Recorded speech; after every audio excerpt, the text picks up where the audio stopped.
So hello everyone, welcome back to our channel Tech Talks, and if you are new to our channel, please subscribe our channel for more updates. तो proceeding forward in our cloud computing series, आज हम discuss करने वाले हैं week 8 की contents को, ठीक है। So इसमें मेनली डॉकर्स के बारे में कवर किया गया है। तो what is Docker? Docker is a tool to create, deploy and run application in containers, ठीक है ना। इजी फीचर्स क्या है इसके? इजी टू डिप्लॉय है, डेवलप है, ठीक है ना, और run application anywhere in the cloud, कभी कहीं भी हम रन कर सकते हैं। कंपोनेंट्स क्या होते हैं डॉकर के तो तीन कंपोनेंट होते हैं, डॉकर इंजन होते हैं, डॉकर हब होते हैं और डॉकर कंपोज होते हैं। डॉकर इंजन क्या करते हैं? Build images and run container. Docker Hub stores the and share the Docker image। And Docker compose क्या करते हैं? एप्लीकेशंस को मैनेज करते हैं विथ मल्टीपल कंटेनर्स। कंटेनर्स होते हैं जिसमें हम फाइल्स को अपलोड करके और डिप्लॉय करते हैं, ठीक है ना। जैसे गिटहब पे भी हम रेपो बनाते हैं, तो उस तरह से हम कंटेनर्स बनाते हैं डॉकर में, ठीक है। Traditional virtualization versus Docker. Traditional virtualization में क्या होता था? VM uses VM with separate OS होते थे सबके लिए, ठीक है ना। इसमें डॉकर में क्या होता है कि सिंगल ओएस और होस्ट कर्नल यूज करके हम क्या करते हैं? कंटेनर्स क्रिएट करते हैं, लाइट वेट प्रोसेस क्रिएट करते हैं, और उसके थ्रू हम क्या करते हैं? उसको प्रोसेस को फास्ट बनाते हैं और इफिशिएंट बनाते हैं, लेस रिसोर्स इंटेंसिव बनाते हैं, ठीक है ना। डॉकर का आर्किटेक्चर कैसा होता है? तो बेसिक आर्किटेक्चर होता है जिसमें सर्वर्स होते हैं, होस्ट ओएस होते हैं एंड डॉकर इंजन होता है।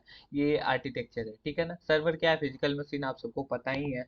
Host OS based operating system like Linux और विंडोज होता है, उसको हम यूज करते हैं डिफरेंट कंटेनर्स को इम्प्लीमेंट करने के लिए और रन करने के लिए, ठीक है ना। Docker engine runs the container instead of VMs, ठीक है ना। ये चीज है।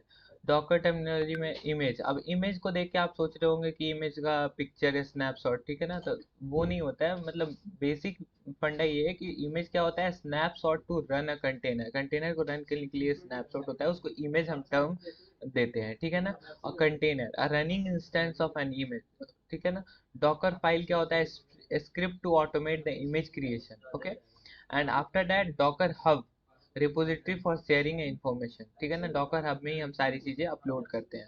उसके बाद हमारा green cloud computing. Green cloud computing although हमने पहले भी कवर कर रखा है, तो जहां भी ये कॉन्सेप्ट आ जाए समझ जाइए कि हाँ, इन्वायरमेंट रिलेटेड चीजें हैं, ठीक है ना। इन्वायरमेंट कंजर्वेशन कैसे होगा, इन्वायरमेंटल इम्पैक्ट को हम कम कैसे कर पाएंगे, एनर्जी कंजम्पशन हम डिक्रीज कैसे कर पाएंगे, तो वो सारी चीजें ग्रीन क्लाउड में आती है। तो बेनिफिट इसके क्या है? तो हमने पढ़ा ही है ऑलरेडी कि एनर्जी कॉस्ट को रिड्यूस कर देता है और इको फ्रेंडलीनेस को बढ़ा देता है, लोअर कार्बन इमिशन कर देता है, ठीक है ना।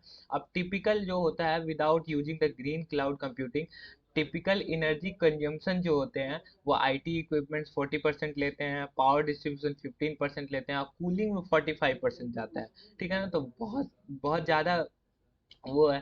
तो इसको हम सेव कर सकते हैं इफिशिएंटली मैनेज करके, ठीक है ना। इफिशिएंटली रिसोर्सेज को मैनेज करके, अगर कोई अनयूज रिसोर्स है तो उसके पावर को कट करके, ठीक है ना। Importance of energy efficiency in data centres क्या होता है? एनर्जी कॉस्ट कम हो जाती है। अब जैसे 45% हमारे कूलिंग में ही लग रहा है, ठीक है ना, तो उसको हम किसी भी तरह से एलिमिनेट कर सके तो वो हमारा कॉस्ट कम हो जाएगा। तो कहीं कहीं किसी किसी ऑर्गेनाइजेशन तो 50% ऑपरेशनल कॉस्ट कम हो जाता है अगर इनर्जी इफिशिएंट हम डेटा सेंटर्स बना दे तो, ठीक है ना। Green incentives by CSPs using cloud service provider, mainly CSP का फुल फॉर्म हुआ। Using sustainable energy resources, Amazon data जो है ना वो हाइड्रो इलेक्ट्रिक पावर के सोर्सेज के आसपास में। अब जैसे कोल जो होते हैं, कोल से भी इलेक्ट्रिसिटी प्रोड्यूस होता है, उसके आसपास में क्यों नहीं है? तो उसके आसपास में होंगे तो कार्बन इमिशन ज्यादा होगा, एनर्जी तो वहां भी रिक्वायर्ड है, ठीक है ना। But hydro electric power plants के आसपास होंगे तो वो ग्रीन इलेक्ट्रिसिटी यूज कर पाएंगे, ठीक है ना। तो पावर CO2 इमिशन कम हो जाएगा, ठीक है ना। उसके बाद आता है हमारा sensor cloud computing. Sensor cloud computing, sensor तो आप लोग जानते ही हैं कि सेंसर क्या होता है। सेंसर क्लाउड कंप्यूटिंग मतलब नाम से ही क्लियर है कि सेंसर प्लस क्लाउड कंप्यूटिंग, ठीक है ना। Combine sensor with the cloud infrastructure for scalable data collection and processing the sharing, ठीक है ना। इसके बेनिफिट्स क्या होते हैं? तो facilitate large scale sensor data management, enables cross-disciplinary applications and allow easy data access and sharing। easy data access sharing easy हो जाता है। हम पहले मोबाइल में फीड करते हैं कि हाँ ये है, ऐसे है, वैसे है, यहाँ टर्न है, यहाँ नहीं है। तो वो सारी चीज़ें ईजी हो जाता है। सेंसर जो है ना ऑटोमेटिकली डिटेक्ट करता है और डेटा को क्लाउड पे सेंड कर देता है, ठीक है ना। सेंसर क्लाउड कंपोनेंट्स में क्या होता है, सेंसर क्लाउड प्रॉक्सी होती है और वर्चुअल सेंसर्स होते हैं, ठीक है ना। इसको हम देखेंगे। सेंसर क्लाउड प्रॉक्सी क्या होता है, तो primarily interface between sensor resource and cloud resource, उसके अलावा कुछ नहीं है। उसके एक इंटरफेस है, ठीक है ना। Interface sensors with cloud services manages connectivity, data cleaning and storage, ठीक है ना। वर्चुअल सेंसर क्या होते हैं, the software based models for physical sensor that can generate the sensor reading without the need for additional hardware. जो additional hardware होते हैं physical sensors के लिए यूज होते हैं, तो हम वर्चुअल सेंसर्स कर देते हैं ताकि उसी की तरह हम डेटा जनरेट कर सकें और स्टोर कर सके, डेटा जनरेट कर सकें without having the need of additional hardware, ठीक है ना। उसके बाद आता है आईओटी क्लाउड। आईओटी क्या होता है, इंटरनेट ऑफ थिंग्स, जो स्मार्ट डिवाइसेज होते हैं, ठीक है ना। जैसे रूम में एंटर करने पे इलेक्ट्रिसिटी ऑन हो जाती है, ये सारी चीज़ें इसी वाले लोग ज़्यादा रिलेट कर पाएंगे मेरे से। आईओटी है, सीएससी वाले भी, सीएससी वालों ने भी ऑफ कोर्स सुना ही होगा, ठीक है ना। आईओटी, इंटरनेट ऑफ थिंग्स, आजकल बहुत ज़्यादा ट्रेंड में है।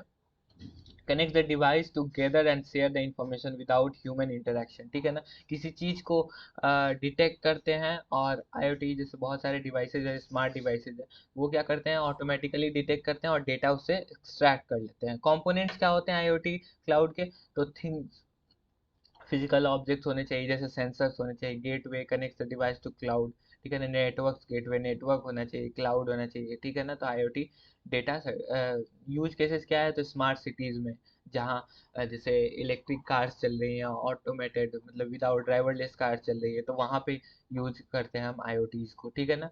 हेल्थ केयर, लॉजिस्टिक, ठीक है ना, ये सारी चीजें। Integration of IoT and cloud, purpose क्या था इसका, तो cloud provide scalable storage and processing the power for IoT data, ठीक है ना। बेनिफिट्स क्या होता है, सपोर्ट कॉम्प्लेक्स आईओटी एप्लीकेशन, जैसे अब मैंने बोला कि ड्राइवरलेस कार, उसमें कॉम्प्लेक्स चीजें चल रही हैं, ड्राइवरलेस हो जा रहा है, मतलब driverless, without driver car drive हो रही है, ठीक है ना, विदाउट एक्सीडेंट। तो उसमें बहुत कॉम्प्लेक्स एल्गोरिदम लगे हैं, ठीक है ना।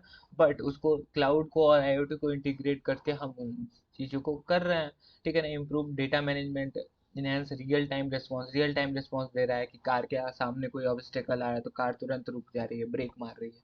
तो ये सारी चीज़ें चल रही है, ठीक है ना। Research area in cloud computing, research area क्या है, तो अभी भी रिसर्च चल रहा है, जैसे cloud infrastructure, developing architecture and network for reliable cloud services, ये सारी चीज़ें R&D में है। क्लाउड सिक्योरिटी, क्लाउड से सिक्योरिटी जैसे मैंने पहले ही बताया कि एक मेजर कंसर्न है, data privacy, access control, security, सब चीज़ों को और ज़्यादा कैसे इन्हेंस किया जाए, बहुत सारे एल्गोरिदम डेवलप कैसे किया जाए, तो वो सारी चीज़ों को लेकर के अभी भी रिसर्च चल रही है, ठीक है ना। ये सब रिसर्च का फील्ड है, आप भी चाहे तो रिसर्च वर्क कर सकते हैं इन सारी चीज़ों में, ठीक है ना। Performance analysis, performance and scalability, scale कैसे किया जाए, मिलियंस ऑफ यूजर, आप population are growing, user grow कर रहा है, एक चीज़ पे वर्कलोड ज़्यादा हो रहा है, तो उसको हमें स्केल कैसे करें, इफिशिएंटली मैनेज कैसे करें रिसोर्स को, ठीक है ना। तो वो सारी चीज़ें, data analysis, analysing the big data efficiently with the cloud, जैसे डेटा, बिग डेटा को एनालाइज करने के लिए मैंने बताया था ना कि कौन सा मेथड यूज होता है, तो रिड्यूस मैप मेथड। रिड्यूस में क्या होता है, तो सॉर्ट करता है डेटा को, और मैप में क्या करता है कि एग्रीगेट करता है डेटा को, ठीक है ना। वो चीज़ हो रहा है, तो उसके अलावा भी और भी अगर एल्गोरिदम, इफिशिएंट एल्गोरिदम है, तो उसको कैसे डेवलप करें, तो इन सारी चीज़ों पे रिसर्च का फील्ड है ये सारी चीज़ें, ठीक है ना। इमर्जिंग टेक्नोलॉजी, नए नए टेक्नोलॉजीज आ रहे हैं, integrating cloud with IoT, cloud को आईओटी के साथ। पहले क्या होता था कि सीएससी वाले इलेक्ट्रिकल के साथ मिलके आईओटी बनाया उन्होंने कि हाँ डिवाइस है, अगर स्विचेज हैं तो उसको स्मार्ट स्विचेज फ़ोन से कैसे ऑपरेट करें।